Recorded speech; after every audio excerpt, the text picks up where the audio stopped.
ఉదయం 5 గంటలు ఇంకా సూర్యుడు పూర్తిగా ఉదయించలేదు. కానీ హైదరాబాద్లోని అశోక్ నగర్, దిల్సుఖ్ నగర్ వీధుల్లో మాత్రం అప్పటికే యువత అడుగుల సందడి మొదలవుతుంది. చేతిలో పుస్తకాలు, భుజాన బ్యాగులు, కళ్ళల్లో ఆశలు, గుండెల్లో ఆందోళనతో వేలాది మంది యువకులు కోచింగ్ సెంటర్ల వైపు పరుగులు తీస్తుంటారు. వారి లక్ష్యం ఒక్కటే, ఒక ప్రభుత్వ ఉద్యోగం. ప్రభుత్వ ఉద్యోగం కోసం సిద్ధమవుతున్న ఈ యువత జీవితం బయటికి కనిపించినంత సులభం కాదు. ఒక ఉద్యోగ నోటిఫికేషన్ వస్తుందేమోనన్న ఆశతో సంవత్సరాల తరబడి చదువుతూ ఉంటారు.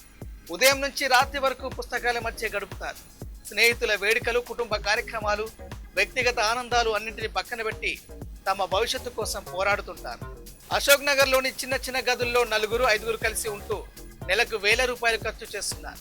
తల్లిదండ్రులు గ్రామాల్లో అప్పులు చేసి పంపించే డబ్బుతోనే వారి జీవితం సాగుతుంది.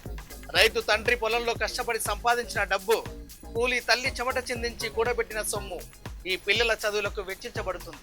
అయితే వారి కష్టాలకు తగిన ఫలితం ఎప్పుడూ దక్కడం లేదు. ఒకవైపు నోటిఫికేషన్లు ఆలస్యం అవుతుంటే మరోవైపు పరీక్షలు వాయిదా పడుతున్నాయి. కొన్ని సందర్భాల్లో ప్రశ్నాపత్రాల లీకేజీలు, కోర్టు కేసులు, నియామకాల జాప్యాలు వారి ఆశలపై నీళ్లు చల్లుతున్నాయి. ఏళ్ల తరబడి చదివి పరీక్ష రాసిన ఫలితాల కోసం మరో ఏడాది వేచి చూడాల్సిన పరిస్థితులు ఎదురవుతున్నాయి. వయసు పెరుగుతున్న కొద్దీ ఇంట్లో ఒత్తిడి కూడా పెరుగుతుంది. ఇంకా ఉద్యోగం రాలేదా, ఎప్పుడు సెటిల్ అవుతావు, పెళ్ళెప్పుడు వంటి ప్రశ్నలు వారిని మరింత మానసికంగా కుంగదీస్తాయి. సమాజం విజయాన్ని మాత్రమే చూస్తుంది, కానీ ఆ విజయానికి ముందు పడిన కష్టాలను, ఎదుర్కొన్న అవమానాలను, నిద్రలేని రాత్రులను చూడదు. ప్రతి సంవత్సరం వేలాది మంది యువత ప్రభుత్వ ఉద్యోగాల కోసం పోటీ పడుతున్నారు. కానీ ఖాళీలు మాత్రం పరిమితంగానే ఉన్నాయి. లక్షల మంది అభ్యర్థుల్లో కొందరికి మాత్రమే ఉద్యోగం దక్కుతుంది. మిగతా వారు మళ్లీ పుస్తకాల బాట పట్టాల్సి వస్తుంది. ఒక పరీక్షలో విఫలమైతే మరో పరీక్ష కోసం సిద్ధమవుతున్నారు.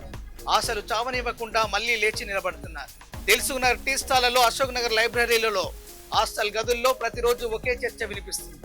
ఈసారి నోటిఫికేషన్ వస్తుందా, కట్ ఆఫ్ ఎంత ఉంటుంది, ఎగ్జామ్ ఎప్పుడు అని వారి జీవితం అంతా ఒక పరీక్ష చుట్టూనే తిరుగుతుంది. ఈ యువత కేవలం ఉద్యోగం కోసం మాత్రమే పోరాడడం లేదు.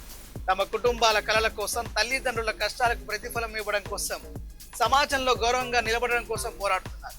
వారి పోరాటం వ్యక్తిగతం కాదు, అది ఒక కుటుంబం, ఒక తరం, ఒక సమాజం ఆశల పోరాటం. ప్రభుత్వాలు ఉద్యోగాల భర్తీ ప్రక్రియలను వేగవంతం చేయాలి. నోటిఫికేషన్లు క్రమం తప్పకుండా విడుదల చేయాలి. పరీక్షల నిర్వహణలో పారదర్శకత ఉండాలి. ఎందుకంటే ప్రతి నోటిఫికేషన్ వెనుక వేలాది కుటుంబాల ఆశలు దాగి ఉంటాయి. అశోక్ నగర్, దిల్సుఖ్ నగర్ వీధుల్లో నడిచే ప్రతి నిరుద్యోగి యువకుడి కళ్ళల్లో ఒక కళ ఉంటుంది. ఆ కళ నెరవేరే రోజు కోసం వారు చేస్తున్న పోరాటం నిజంగా అభినందనీయం. వారి కన్నీటి వెనుక ఉన్న కష్టం, వారి చిరునవ్వు వెనుక ఉన్న త్యాగం ఈ సమాజం గుర్తించాల్సిన అవసరం ఉంది. నిరుద్యోగి బాధ కేవలం ఉద్యోగం లేకపోవడమే కాదు, తన సామర్థ్యాన్ని నిరూపించుకునే అవకాశం సంవత్సరాల తరబడి ఎదురు చూడాల్సిన పరిస్థితి. ఆ బాధను అర్థం చేసుకున్నప్పుడే సమాజం నిజమైన అభివృద్ధి వైపు అడుగులు వేస్తుంది.